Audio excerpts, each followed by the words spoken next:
hadir di acara pertemuan kelompok ya pada siang hari ini. Alhamdulillah kita dapat berjumpa lagi ya Bu. Gimana kabarnya Bu? Alhamdulillah sehat. Alhamdulillah ya. Oke.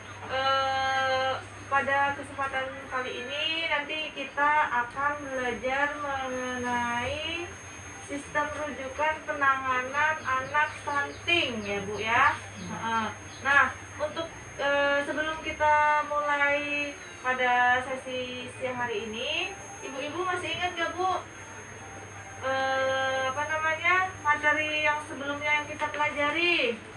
Pemetaan diri, keluarga dan lingkungan sekitar. Ya, jadi tentang pemetaan ya Bu ya, pemetaan potensi diri ya di keluarga dan lingkungan sekitar ya. Alhamdulillah ya ibu-ibu masih ingat ya. Ya. Nah, pada siang hari ini kita akan lanjut tentang sistem rujukan ya untuk anak stunting ya. Jadi di sini ibu-ibu ada nggak yang maksudnya mungkin keluarga, tetangga, ataupun mungkin yang serumah, saudara gitu yang mengalami stunting? Ada Bu?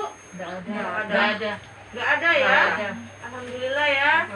Nah, jadi ibu-ibu nanti kalau misalnya ibu-ibu ada tetangga, saudara, keluarga itu yang mengalami stunting, nanti bisa dirujuk ya Bu ya.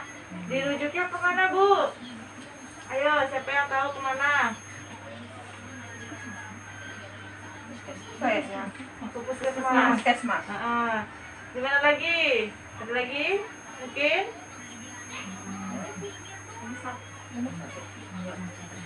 Dokter spesialis ya. Jadi mungkin lebih ke itunya dulu, ke tingkat lebih rendah dulu ya Bu ya.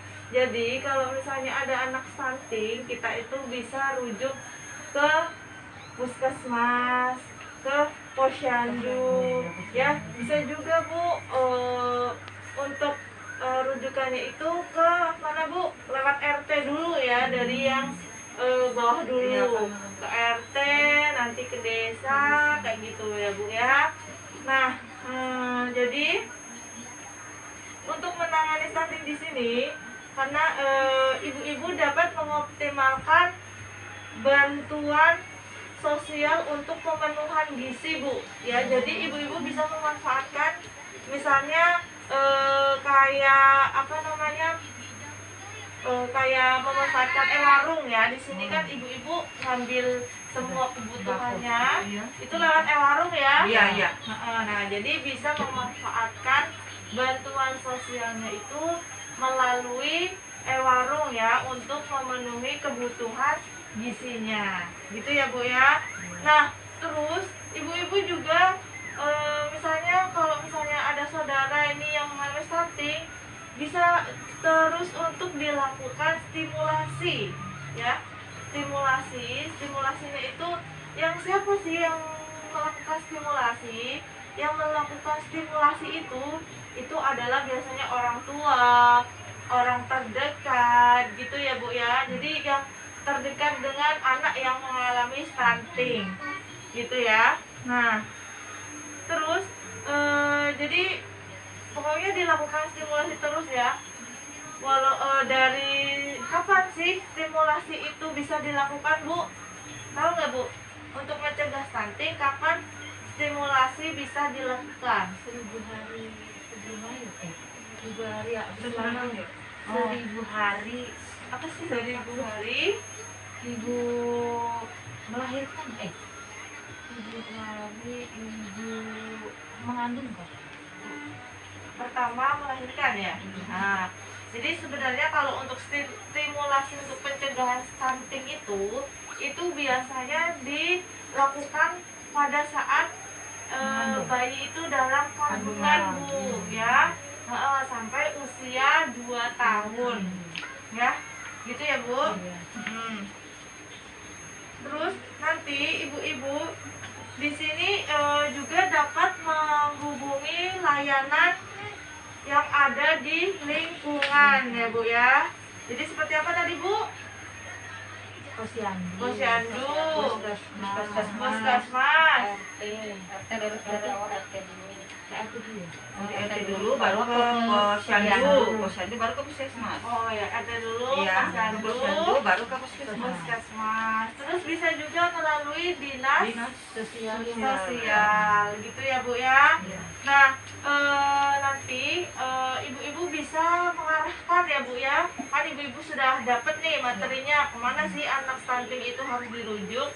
Jadi kalau ada yang mengalami stunting, ibu-ibu bisa memberikan masukannya untuk merujuknya ke layanan kesehatan yang tadi ya Bu ya, puskesmas, terus posyandu, dinas sosial ya, terus balai rehabilitasi anak gitu ya.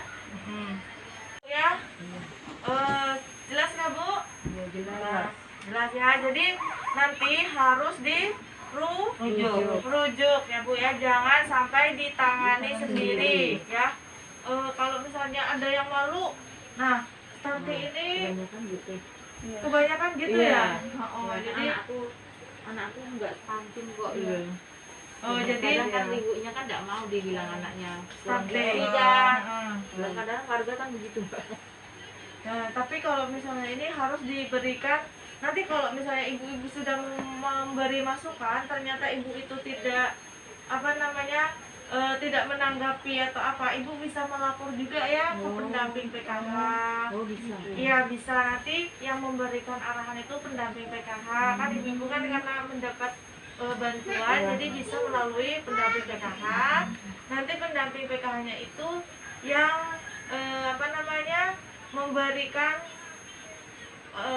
kayak informasi, terus memberikan pengertian juga ke ibu tersebut gitu ya. Jadi kalau misalnya sudah dikasih tahu tapi ibunya nggak nggak respon kayak gitu, ibu bisa melapor ke pendamping PKH gitu ya. Gitu Bu. Jadi ada yang mau ditanyakan terkait tentang rujukan? Ada nggak? Nggak ada. Udah jelas ya? Iya.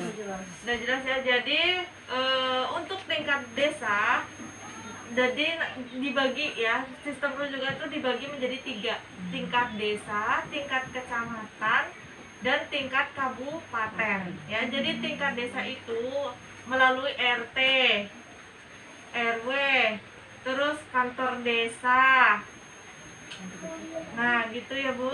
Terus ada lagi nanti posyandu, terus relawan ya. Relawan itu yang seperti Tagana, TKSK kayak gitu ya. Iya PSN itu ya, itu relawan ya Bu ya. Nah jadi nanti itu kalau tingkat desa ya. Nah terus kalau tingkat kecamatan lewatnya apa Bu? Bisa lewat Puskesmas.